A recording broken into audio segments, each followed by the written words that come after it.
Aujourd'hui, nous avons reçu Rex Kazadi. Rex Kazadi, bonjour. Bonjour. Comment vous allez? Très bien, et vous-même? Oui, ça va très bien. En fait, de prime abord, notre première question, c'est de savoir qu'est-ce que vous pensez, après 58 ans d'indépendance de notre pays, la République démocratique du Congo, quel bilan pouvons-nous dire de 58 ans d'indépendance quand même? Dans la grande majorité des Congolais, les gens vont juger les 58 ans d'indépendance par rapport à la situation présente du Congo. Je pense qu'il ne faut pas voir les choses de cette manière-là. Les Congolais vivent dans une situation de détresse, dans une situation difficile, mais ceux qui se sont battus pour que nous ayons notre indépendance ont gagné un combat. Nous l'avons, notre indépendance. Après, on peut se poser la question, qu'est-ce que nous avons fait de notre indépendance? Parce que l'indépendance, nous l'avons eue. D'autres pays comme le Ghana ont eu la même indépendance que le nôtre, sauf qu'ils ont réussi à en faire quelque chose de bien. Et remettre la responsabilité sur les Belges de ce que nous n'avons pas produit, de ce que nous n'avons pas construit au jour d'aujourd'hui, en disant qu'ils sont toujours derrière, je pense que c'est une erreur. Nous avons réussi, la génération Lumumba a réussi à nous obtenir, à se battre pour que le pays soit géré par les Congolais.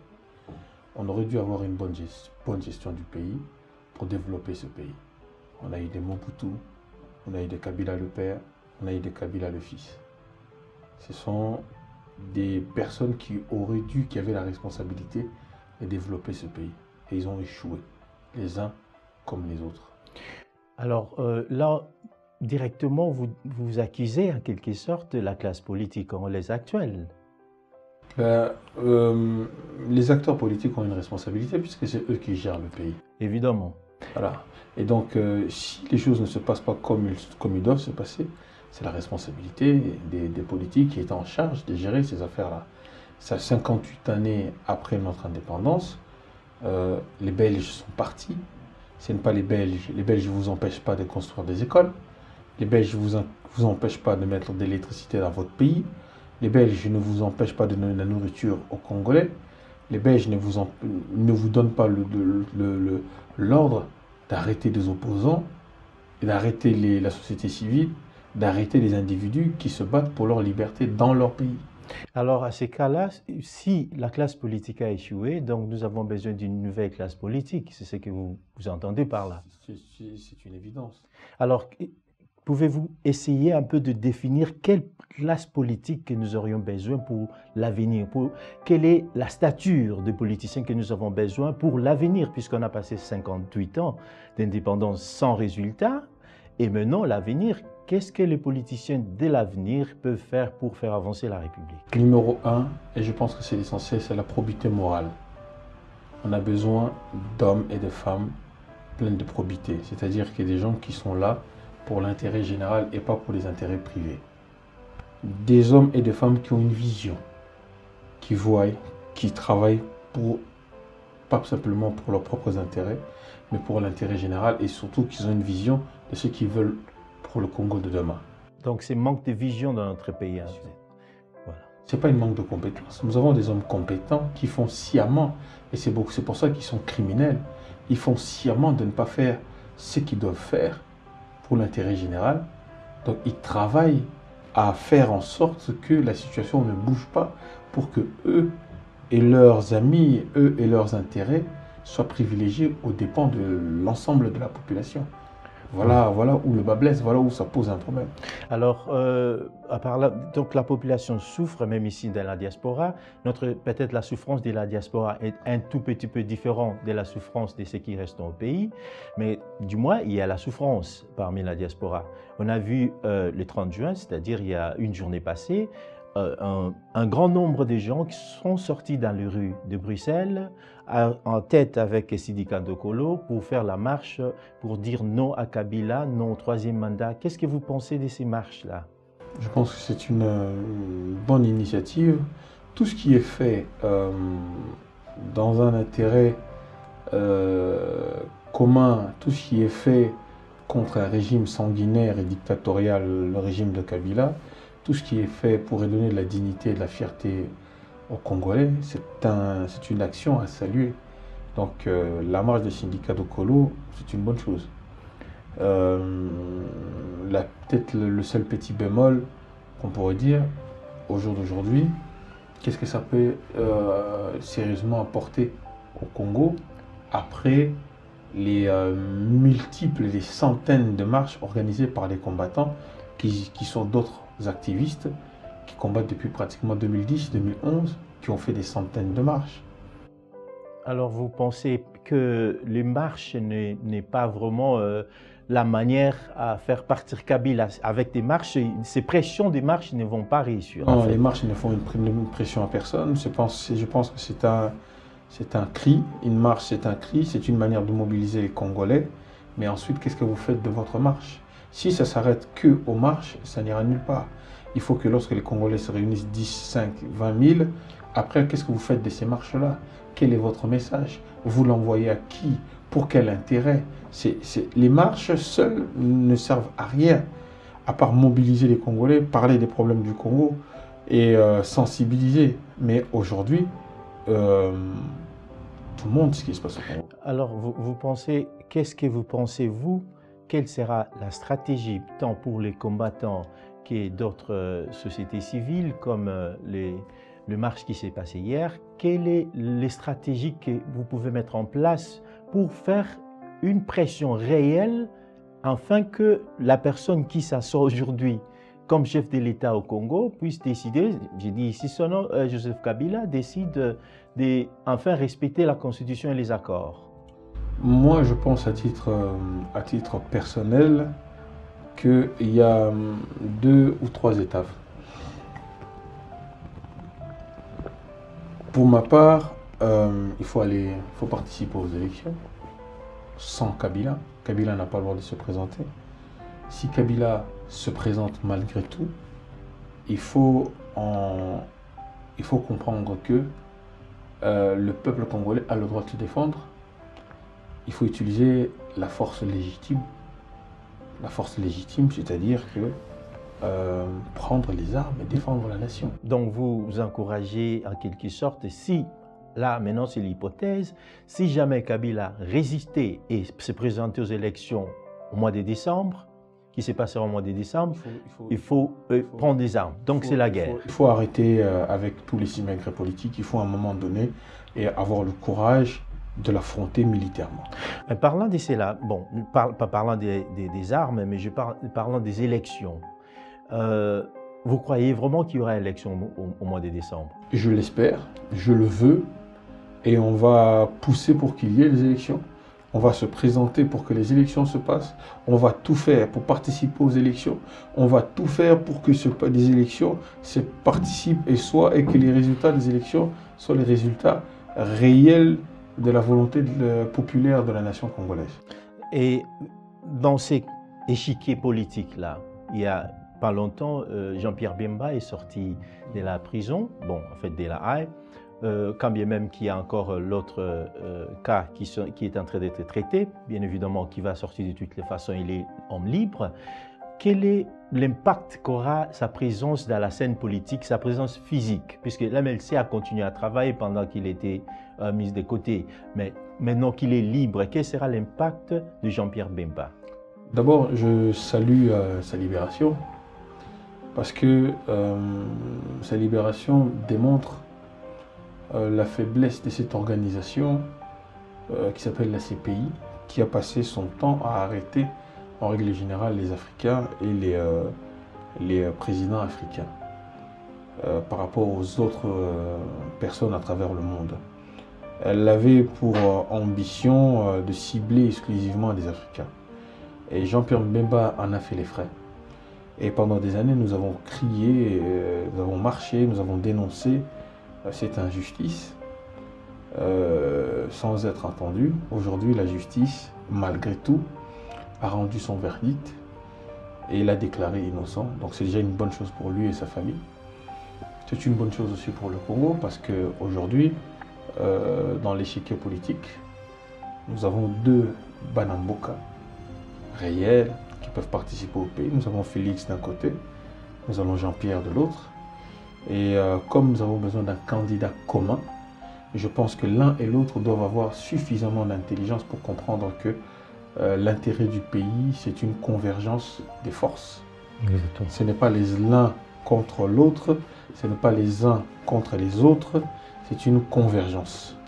On doit trouver le moyen pour que Jean-Pierre voit très rapidement Félix et qu'on mette en place une véritable campagne, un candidat réel avec son bras droit ou son assistant, on va trouver un système qui fera que on va aller aux élections en mettant le maximum de chances pour gagner. Et je pense que si les deux se mettent d'accord, ils vont drainer autour d'eux d'autres candidats ou d'autres potentiels candidats comme Moïse Katumbi, comme tous les autres petits candidats ou petits partis. Oui, en parlant de Moïse Katumbi, il a souhaité, il n'y a pas longtemps, pas plus d'une année, qu'il avait souhaité qu'il y ait des primaires au sein de l'opposition, ce qui permettra à ce qu'il puisse dégager un candidat unique pour représenter en fait l'opposition nationale.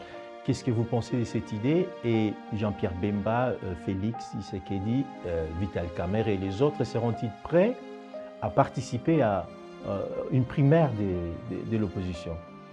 Moi, ce que je vous dirais, c'est que Moïse Katumbi devait rentrer au pays en 2016. Il a annoncé 15 fois, 10 fois, 20 fois qu'il allait rentrer au pays, il n'a toujours pas fait. Donc ça, il perd un peu de crédibilité, un peu beaucoup. Sa crédibilité est entachée. Nous avons l'impression qu'il a peur d'affronter le régime sur place comme le fait Félix, comme va le faire Jean-Pierre dans les jours qui viennent, puisqu'il a eu son passeport. Donc Jean-Pierre va aller au pays combattre sur terrain.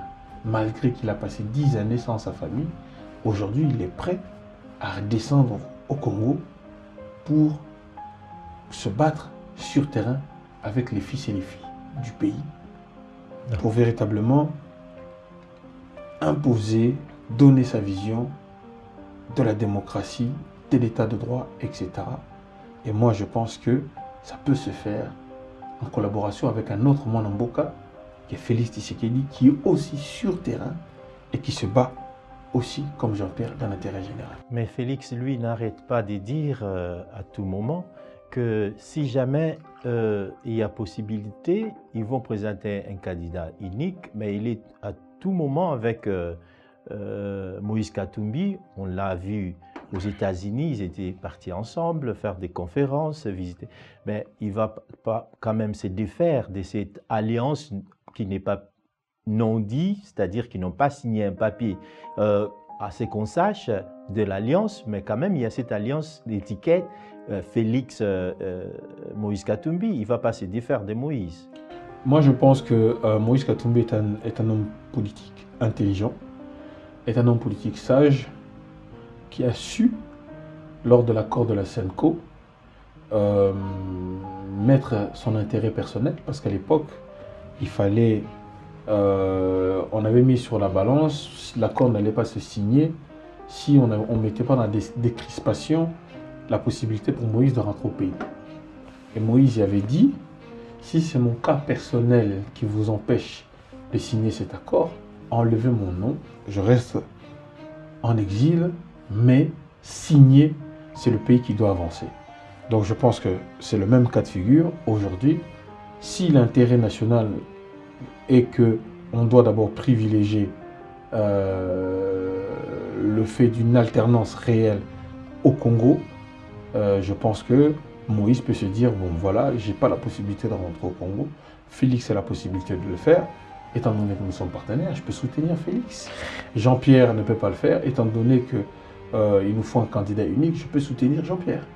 Alors, quels seront des axes, je voulais dire, majeurs des changements? Parce que tout ce qu'on parle ici, on veut un changement de régime, on veut un changement de personnalité politique. Comme vous avez dit tout au début, qu'ils ont échoué, donc il faut qu'il y ait une autre classe politique en fait. Ils seront là bien évidemment, mais qu'il y ait ceux qui vont conduire le locomotive national, soit de jeunes, de nouvelles faces, qu'on va dans la politique nationale. Alors une fois, si jamais c'est là arrivé, on ne sait pas encore, qu'il y a élection au mois de décembre et que l'opposition gagne, que ce soit Félix ou que ce soit une autre personnalité, quelles seront les premières décisions qui seront prises pour que les pays puissent avancer? Ça, c'est quelque chose que tu dois demander à un candidat président de la République. J'en suis pas un. Je ne me présente pas encore aujourd'hui en tant que candidat président de la République. Avec mon groupe, nous allons présenter les candidats à la députation nationale. Pour l'instant, je pense que si on fait le travail nécessaire, on peut avoir des élus, et j'espère en faire partie, à la députation nationale. Et donc, ce sont les candidats qui ont un programme présidentiel, et dans ce programme-là, ils répondront à ta question, s'ils sont aux affaires, qu'est-ce qu'ils feront dès qu'ils auront le pouvoir. Et si moi j'avais été élu président, si j'avais été aux affaires, l'un des premiers soucis, je combattrais la corruption. Nous avons un budget de 4 milliards de dollars, mais lorsque vous entendez Radio Okapi dire que 15 milliards de dollars part à cause de la corruption, s'évapore dans les caisses de l'État, rien que si on récupère ces 15 milliards, ça nous fait déjà 20 milliards. Et lorsque Radio Okapi parle de 15 milliards, peut-être qu'il y en a le double, 30 milliards. Ouais. Donc vous imaginez bien que le véritable problème aujourd'hui au Congo, si on veut avoir les moyens de changer les choses, non seulement il faut changer la tête du pays, il faut changer les systèmes, il faut changer le mode de fonctionnement, il faut avoir des hommes et des femmes, comme je te disais, dès qu'on a commencé notre conversation, je te parlais de probité morale. Voilà. Des hommes et des femmes qui ont suffisamment de probité morale pour savoir que ça, c'est de l'argent de l'État, ça, c'est mon argent, l'argent de l'État, je ne touche pas, et dans l'intérêt général, j'utilise l'argent dans l'intérêt général pour tout le peuple congolais et pas pour ma propre personne. Voilà. Et alors, vous avez déjà entamé notre dernière question. Comme j'avais dit que notre entretien sera courte, vous êtes des voyages et vous visitez. Merci beaucoup une fois de plus de nous donner cette opportunité. Plaisir partagé. Et vous avez déjà commencé à parler des candidatures par rapport à votre groupe, c'est-à-dire le BPK. Qui est devenu BPK? Êtes-vous devenu parti politique? Puisque la dernière fois que j'ai eu l'interview avec vous en France, je crois qu'il y a cela même 3 ou 4 ans, vous parliez déjà de transformation de BPK en parti politique. Où vous en êtes aujourd'hui? Nous sommes un mouvement politique, nous ne sommes pas un parti politique reconnu au Congo, parce que les conditions pour aujourd'hui être un parti politique reconnu au Congo sont drastiques. Il faut mettre beaucoup d'argent sur la table, plus de 5 000 euros. Etc. Et puis il faut soudoyer. Si vous êtes proche du pouvoir, votre parti politique est enregistré dans la journée.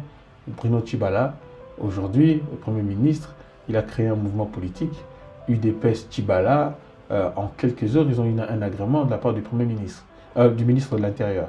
Pour nous qui sommes de l'opposition, c'est sûr qu'on nous met les bâtons dans les roues, il faut qu'on paye 5 000 $, plus faire plein de paperasse, pour être sûr que notre parti aura des agréments. Mais ça ne nous empêche pas, en tant que mouvement politique, en tant qu'association, de pouvoir présenter des candidats, de pouvoir participer à une plateforme. C'est ce que nous sommes en train de faire. Alors là, vous présenterez des candidats indépendants ou Non, nous allons travailler avec une plateforme.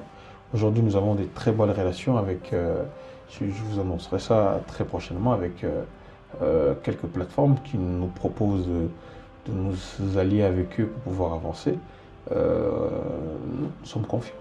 Alors, vous serez vous-même candidat à la députation nationale? Tout à fait. Juste une question me vient en tête. Qu'est-ce qui est arrivé de votre candidature que vous avez je ne sais pas si vous avez déposé, vous étiez à Kinshasa pour vous présenter aux élections municipales. Mais il n'y a pas eu d'élection municipale. Oui, qu'est-ce qui s'est passé alors la suite de cela? Qu'est-ce qu'ils ont dit? Vous ont remboursé l'argent? Non, ils ont annulé les élections. Donc on n'a même pas pu déposer. Ils ont annulé les élections législatives et municipales. Ils ont annulé les élections présidentielles. Il n'y a pas eu d'élection présidentielle en 2016. Et ce sont les nouvelles élections qu'on va avoir. Entre-temps, les choses ont évolué, les ambitions aussi.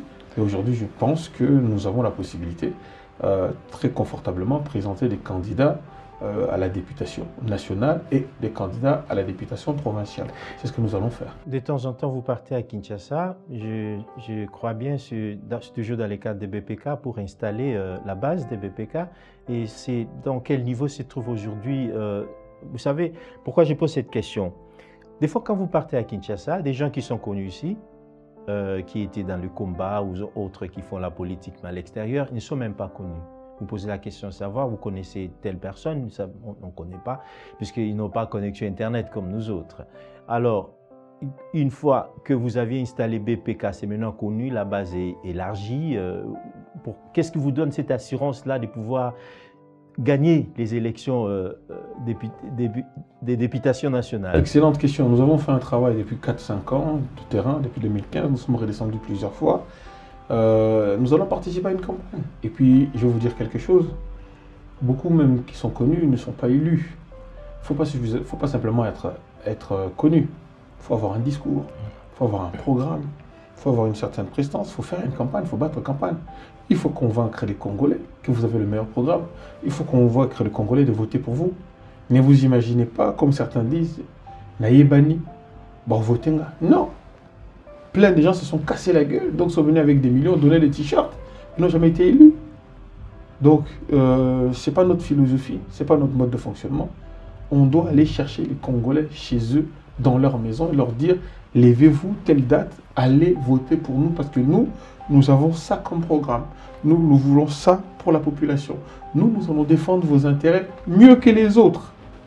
Et supposons si vous arrivez à avoir assez de députés nationaux au sein du Parlement, vous créez votre groupe parlementaire, quels sont pas les premières, mais quel est votre projet pour la défense de la population? Quelles sont les lois que vous allez introduire au Parlement? Plus ou moins, nous ne sommes pas encore là, mais l'idée, en fait, pour que les gens sachent, si on vote pour vous, qu'est-ce que vous amenez de nouveau? Je peux vous donner un exemple. La diaspora n'a pas voté pour les élections. Enfin, il y a eu une loi électorale en 2005 qui a donné la possibilité à la diaspora de voter. Silence radio, cette loi a été annulée il y a quelques jours au Parlement. La CENI retourne au Parlement, demande aux gens de voter et d'annuler la loi, une loi qui donnait des droits à 8 millions, à 10% de la population congolaise. 8 millions de Congolais. On leur a enlevé un droit comme ça en une après-midi, sans que personne se révolte, sans que personne n'en parle. Et vous pensez remettre ça sur la table une fois au Parlement? Si je suis au Parlement, si je suis dans un groupe, mais une question comme ça, nous allons mettre ça dans une question d'actualité. Nous allons en parler matin, midi et soir. Nous allons interpeller le ministre de l'Intérieur.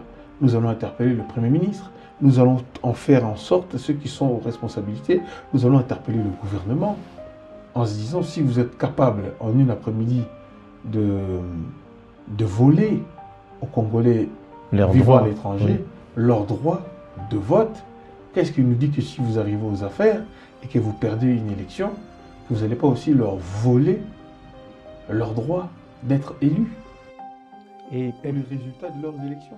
Et ensuite de cela, aujourd'hui on parle de vote des Congolais de l'étranger, mais aussi un grand problème dont beaucoup de Congolais qui vivent à l'étranger font face, c'est-à-dire de la double nationalité. Quel est votre point de vue par rapport à cela? Une fois au Parlement, allez-vous introduire ces dossiers pour qu'on permette des Congolais des souches, comme vous dites en France, puissent garder leur nationalité d'origine? Le problème, c'est bien ce que tu viens de dire, garder leur nationalité. Il ne faut pas parler de double nationalité. Il faut simplement parler de la nationalité congolaise. Moi, je pense que pour qu'on puisse s'entendre, je n'ai pas arrêté de le défendre, je n'ai pas arrêté de le dire, je n'ai pas arrêté de le crier. Il faut impérativement, et puis ensuite, lors des concertations, il y avait eu un colloque où des gens discutaient sur ça. Ils sont arrivés à une conclusion qu'il fallait, en fin de compte, que la nationalité congolaise ne se perde jamais. que l'on ne perd jamais sa nationalité congolaise. Au lieu de parler de la double nationalité, parlons du fait que lorsqu'on est né congolais ou lorsqu'on a un parent congolais, on ne perd pas sa nationalité congolaise. Voilà. Aussi simple que ça. Si vous n'avez pas perdu, automatiquement, vos enfants, comme ils sont vos enfants, bénéficient de la nationalité congolaise. Voilà. Vos petits-enfants bénéficient de la nationalité congolaise. Donc on ne regardera plus, quelle que soit leur double, troisième, quatrième ou cinquième nationalité, la nationalité congolaise doit être, au lieu qu'elle soit exclusive, elle doit être une nationalité inaliénable, qu'on ne peut pas toucher. Lorsque vous êtes congolais, point. On ne peut pas vous retirer votre nationalité parce que vous en avez une deuxième ou une troisième. Aujourd'hui, c'est ce que le gouvernement fait. Vous prenez une deuxième nationalité, le gouvernement vous retire votre droit d'être congolais. Vous prenez une quatrième nationalité, le gouvernement vous retire votre droit d'être congolais. Alors que vous êtes congolais. Aujourd'hui, par exemple, est-ce qu'on peut retirer à un Mongala le droit d'être Mongala, même s'il est machin? Est-ce qu'on peut retirer à un Moulouba le droit d'être un Moulouba, même s'il est américain? Dit que Memoutombo reste un Moulouba. On peut pas, qui peut dire que parce qu'il est américain qu'on lui retire sa nationalité? Le fait qu'il soit Moulouba, son ethnie, on ne retire pas les ethnies des gens. Et pourquoi on retire la nationalité? Alors qu'on sait que la nationalité, c'est héréditaire. Voilà. Vous êtes né congolais, ou vous le recevez de vos parents. Tu vois ce que je veux dire? C'est un héritage. Même si tu n'aimes pas ton enfant, même si tu as des problèmes avec ton enfant, le fait que tu l'as mis au monde, il reste ton enfant. Il reste ton enfant. Voilà. Donc ce que tu as, son héritage, tu dois lui donner sa part. Parce qu'il a hérité par sa naissance. Le Congo, nous l'avons hérité par notre naissance. Donc c'est un bien commun, c'est notre bien. Quelqu'un ne peut pas se réveiller le matin et dire que je vous arrache votre nationalité. Et donc si on n'enlève pas la nationalité des Congolais, les Congolais restent Congolais. C'est juste ça qu'il faut mettre, que le Congolais ne perd jamais sa nationalité, même pas perdre du temps avec la double nationalité ou la troisième nationalité. D'accord. Merci beaucoup, Monsieur Kazadi Rex. Merci pour votre temps. Et nous espérons que nous vous souhaitons d'ailleurs la réussite dans l'avenir et votre candidature pour la députation nationale. Et bon voyage de retour à Paris. Et j'espère que prochainement, on aura encore l'occasion pour bavarder. Merci à vous. Merci beaucoup. Merci de l'invitation. Merci. Ciao, ciao. Ciao.